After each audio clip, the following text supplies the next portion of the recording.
Hello, this is Andrew Thake, Divisional Director at Resourcing Tomorrow. Delighted to be joined today by Jef Caers from Stanford Mineral X. Delighted to have you with us today, Jef. Thanks for having me.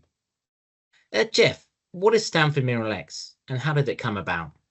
Stanford Mineral X is a new program in the Doerr School of Sustainability. That's actually a new school at Stanford University.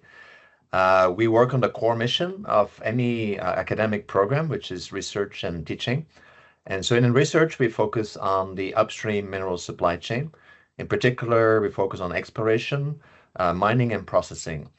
And the core part of our research is around data science and artificial intelligence to accelerate the operations in exploration, mining, and processing. In addition to that, we also have an industrial affiliates program where we directly collaborate with industry, our industrial partners. So we directly apply our research into companies' assets. We also have a significant teaching mission. We teach data science and artificial intelligence across the globe and have various programs now available in countries like Mongolia and Zambia and still expanding. Mineral X have already had a number of successes. Mineral X's algorithm helped Cobalt Metals make a significant copper discovery. Is obviously one of the sort of like more well-known examples. Could you describe how that AI-led approach improved efficiency, reduced costs, and accelerated the project timeline?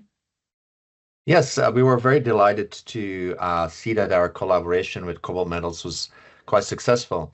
At Stanford Mineral X, we developed an algorithm that helps in borehole planning. Drilling obviously is a very expensive business and bottleneck in the mineral exploration. And so we've developed an AI algorithm that can be seen as an algorithm like you would be playing chess. So when you play chess, then you don't move just one drill hole or one piece at a time. You think many pieces ahead.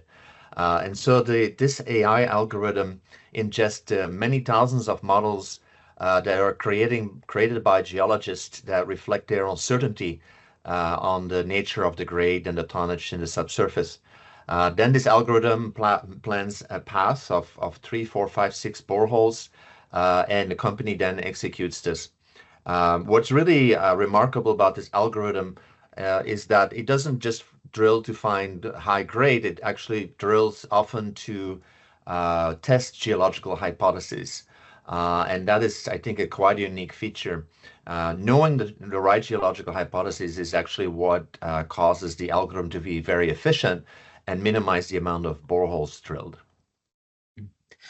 How do you see AI transforming how we locate and quantify critical mineral deposits globally?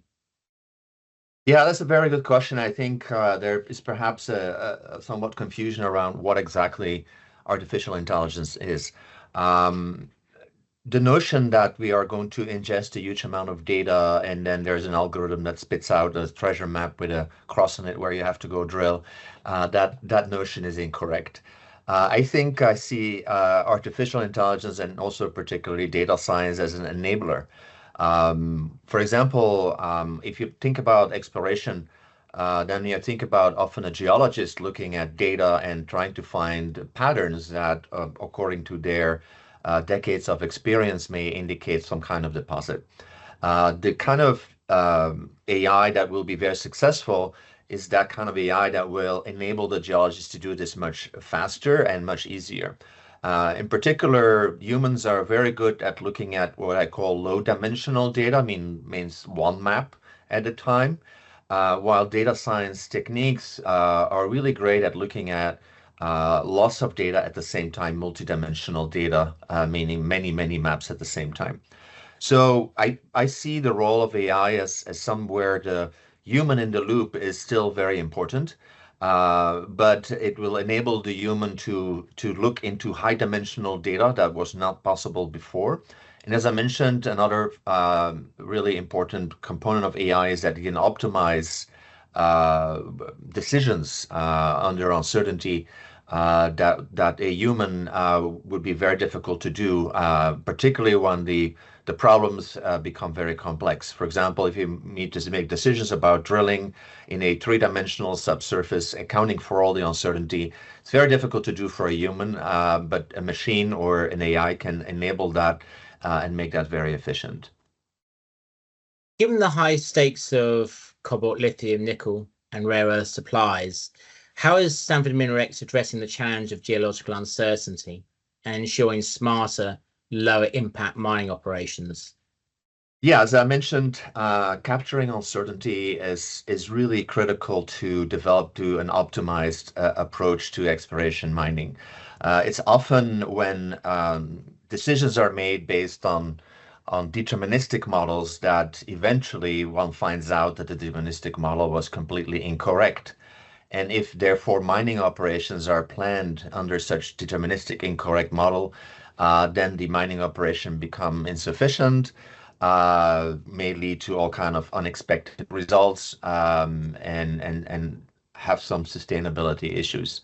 So it's really, I think, the addressing the geological uncertainty head on and building many models that represent a geologist's view of what the subsurface can be is what allows optimization to be practical. A very good example for that is the oil and gas industry.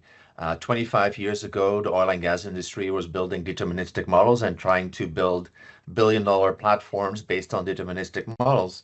Obviously, they found out very quickly that such an approach was very inefficient and led to surprises. And so surprises means that the infrastructure needs to be changed, and which is very expensive. Today, the oil and gas industry, as a default, builds hundreds and thousands of models of the subsurface, and any kind of development, oil and gas development, is based on such uncertainty and any kind of optimization under uncertainty. And I think that's the great opportunity for the mining industry, is to embrace such an approach as well. And we will see that those who embrace such an approach will provide and have a much more efficient operation. How do you embed ESG into your workflows, so into your AI workflows, especially in the early stages of exploration? Yeah, that's a very important point.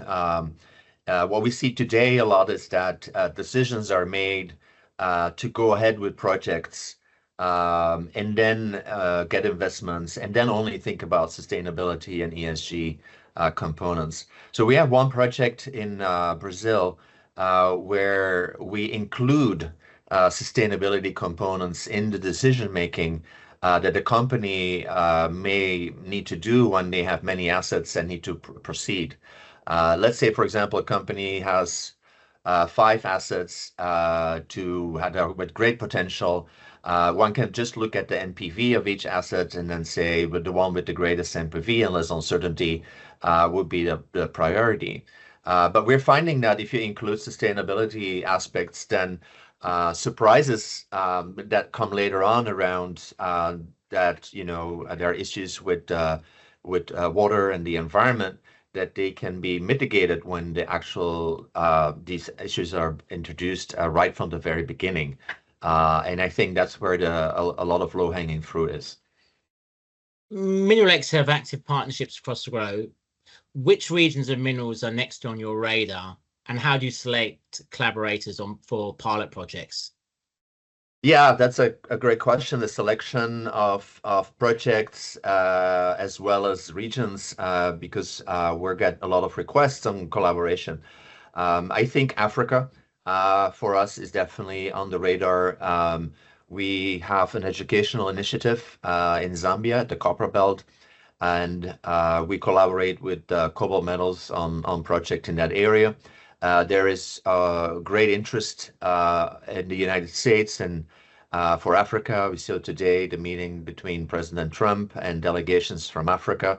We have seen MOUs and agreements being signed in the DRC. I'm personally very interested in the Congo. I'm from Belgium originally, and so I would like to have a different kind of future than our past has shown. And so that's why Africa is a great way to collaborate with those countries and do things very differently. What are the main challenges in bridging the gap between academic innovation and widespread adoption by some of the majors? Is there institutional resistance? And if so, how do you overcome it?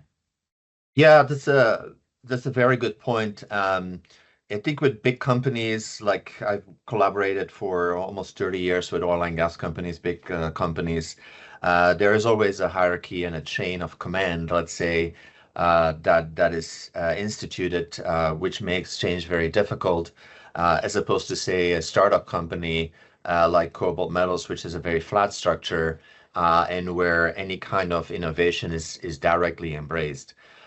So I think that most of the innovation will come from the smaller companies as they can move much quicker through innovation and implementing innovation. And I think that will lead to the larger companies eventually to move. I did have the pleasure yesterday to host BHP Explore, the team, with 30 people in the audience, and I'm happy to say, Andrew, they were all younger than I was. So which is which is a good omen for the future. People were super enthusiastic. Everyone had a very innovative mind, and I need to congratulate BHP on such a great initiative, and I think that shows a lot of promise for the future. You mentioned earlier about your AI for exploration course in Zambia, which I think is signaling a bit of a shift in training for future geoscientists. What long-term impact do you hope this has on talent pipelines and the future for mining? Yeah, the workforce, so-called workforce, is obviously a big issue. It's a big issue in the United States. We have somewhat lost that workforce, and so some training in the areas, new areas in particular, where we're bridging data science AI with geology. Is much needed. It's not just needed in Africa, it's also needed in Australia, Canada, United States, Europe. So we've published a book, comprehensive textbook called Data Science for the Geosciences, which is a comprehensive book that provides lecture videos as well as homeworks and multiple choice questions that teachers can use, but also, of course, students can use anywhere in the world.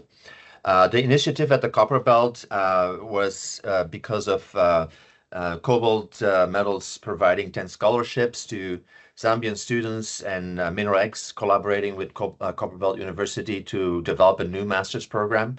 And that has been very successful. I've been extremely pleased with the level of knowledge of the students that I interacted with. And I see this kind of idea of where companies provide scholarships and universities provide some new education is a great way forward to enable people who live in the country to develop their own resources. Well, we're really excited about having Stanford Mineral X at Resourcing tomorrow, I think for the first time. Really excited about the really kind of innovative and groundbreaking work that you're doing. Thank you very much for your time today, Jef Caers. Thank you. Thank you very much for the invitation.